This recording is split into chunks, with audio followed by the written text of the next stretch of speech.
Hey YouTube, it's BowHuntKid57. I've been doing some duck hunting lately. My gun was out. I haven't made a video in a while, so I thought I might make a quick disassembly and reassembly video for the Stoeger M2000. Nothing special about the video, but hopefully someone out there with the Stoeger M2000 is watching and needs a little help, because I'll be able to help you today. First thing you want to do is make sure your bolt is locked open. For two reasons. One, it makes sure that the gun is in the hammer is cocked and in the fire position. Two, it just leaves you more room as you're gonna be taking stuff out of the receiver, and it's not in the way of the barrel or anything. So you want to make sure it's locked rearward. So first thing you want to do is take the magazine cap off the top of the magazine.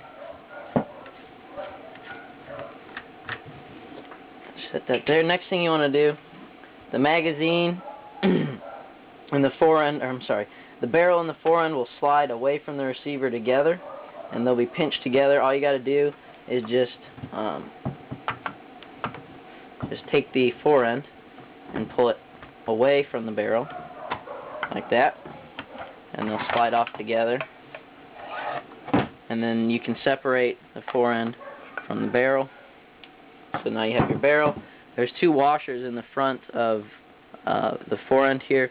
One is a perfect circle, the other's kind of wavy, and that's by design. Make sure you know the order of those in case they happen to fall, so you can put them back in the way they came. Next, you are left with the bolt. What you want to do, make sure you're holding on to the bolt at this point, because if you press the carrier release, your bolt's going to shoot to the front of your receiver. This part here is not metal, so you don't want any risk of that cracking or anything like that, because normally the barrel would be here to stop it, but since the barrel is no longer attached, you don't want it slamming forward. So you want to release the bolt. Next thing you want to do is push back on the face of the bolt just a little bit so you can take the bolt lever out. Make sure again you're holding on to the bolt, because now the bolt can go free, and the bolt carrier and the bolt are under tension from the recoil spring. And so if you let them go swiftly, or if you're not holding on to them when you take out the bolt lever, they'll go shooting off of your gun. You don't want that. So put the carrier over here. There's the bolt lever. I like to put any parts like that on a white paper towel because they just stand out better. That way I can see them.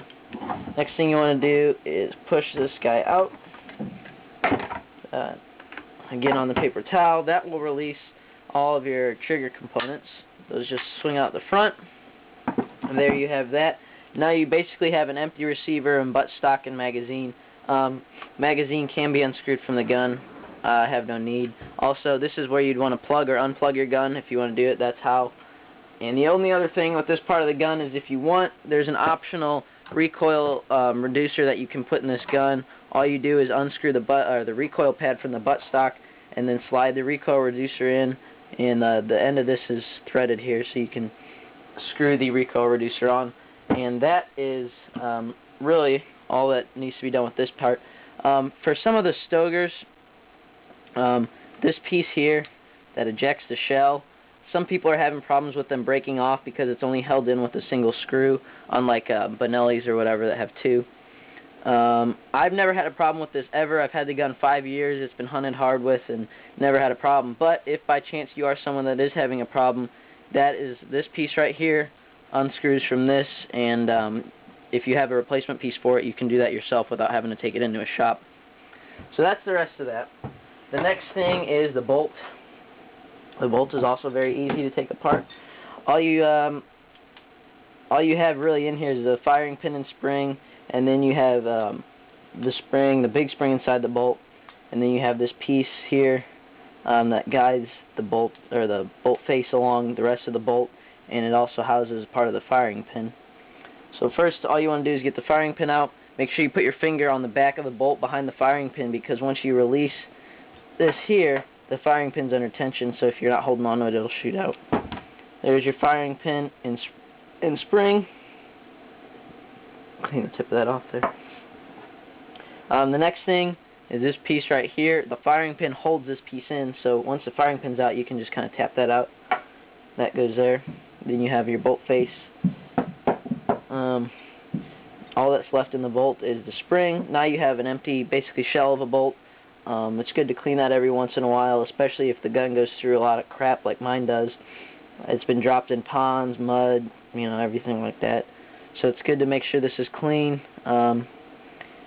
Really, all I worry about this on normal cleaning is just to make sure there's no mud or gunk or corrosion here.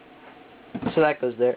And that's your gun disassembled. The trigger housing and the trigger components can be further disassembled, but they don't recommend it. In fact, if you need something here disassembled, you should probably take it to a gunsmith, because they know a lot more about what they're doing than you or me.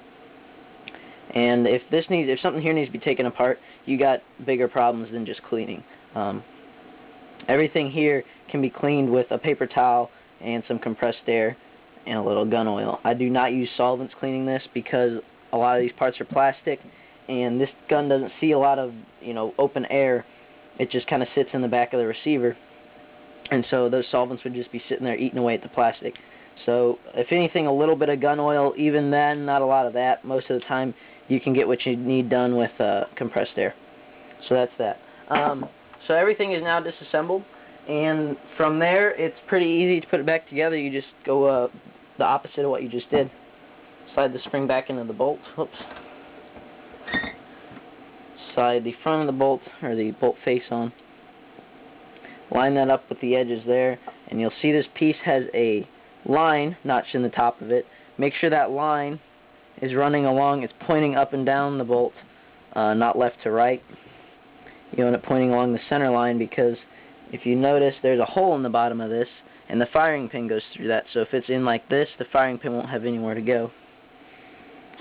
So slide that piece. First, let's line it up the right way. And just slide that piece in there. Make sure that it's pointing up and down towards the front and back of the bolt. Then you can take your firing pin, make sure the spring's on the firing pin, slide it all the way up. Take this piece you pushed out. It's tapered down, so it's thicker at this point and thinner at the end. That's on purpose, so you don't put it in the wrong way. So it only goes in on this side. When you push, make sure you push it till it goes all the way down. That O-ring should seat against the side of the bolt here, and that keeps it from slipping out or any liquid getting in there. So make sure that's seated properly. So now your bolt's back together.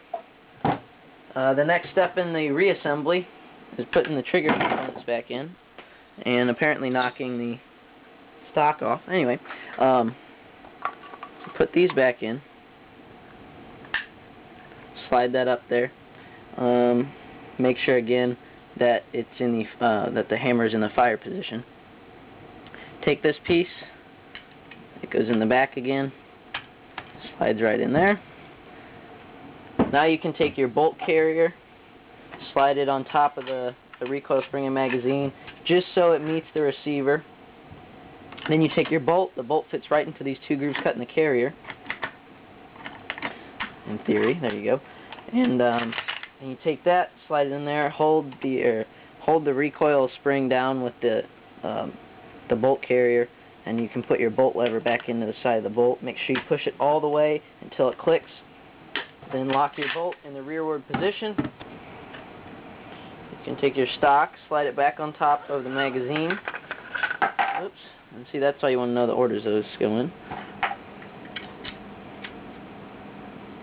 Okay. And then slide the barrel on top of the magazine. And you want to feed the barrel into the receiver until the fore end meets the bottom of the receiver. Close them together. And then they will, or they should, slide right in there. Make sure that you push the barrel so the top of the rib goes all the way down to the receiver. And then grab your magazine cap, screw it back on top to the magazine, and now your gun is reassembled and ready to go. So that was the Stoeger M2000 takedown and reassembly. Hopefully that was helpful for you. I hope all your seasons are going well.